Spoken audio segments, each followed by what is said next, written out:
Welcome to Philosophy of Race Online. Tonight we're going to talk about Alana Linton's essay, Beyond Denial, Not Racism as Racist Violence. The main contention of this paper, if you remember, that the assertion of not racism that accompanies many of the discussions of and pronouncements on matters of race by white people is itself a key form of racist violence. The framework of not racism, the particular manner in which it's been denied, is a part of the fabric of racism itself historically. So if you look at things like the Ku Klux Klan and the Nazis and even neo-Nazis and so on, none of those folks present themselves as racist. They present themselves as discussing honestly the problems of the world, protecting their nation, their family, their community.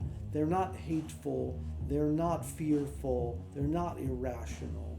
They're just doing and talking about real, honest, rational things.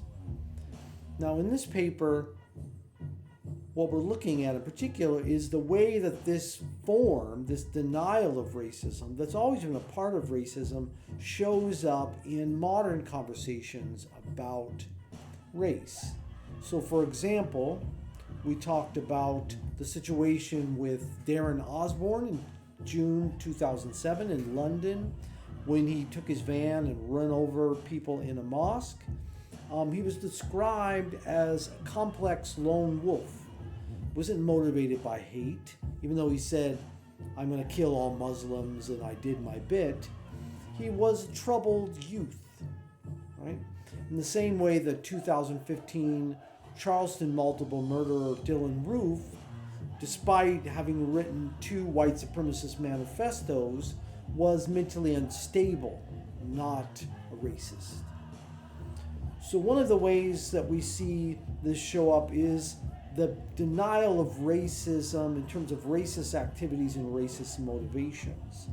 And another way that it shows up is about the supposed need for open and honest conversations about race.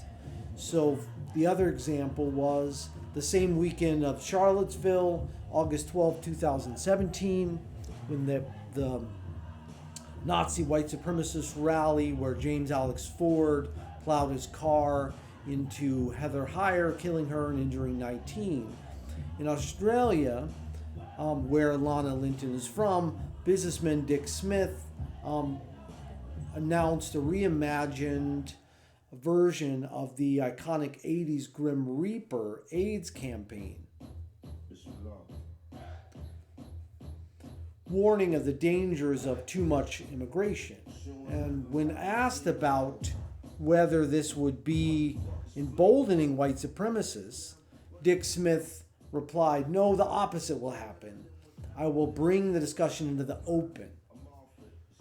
This ad has nothing to do with racism, but the word is always used to stop any discussion.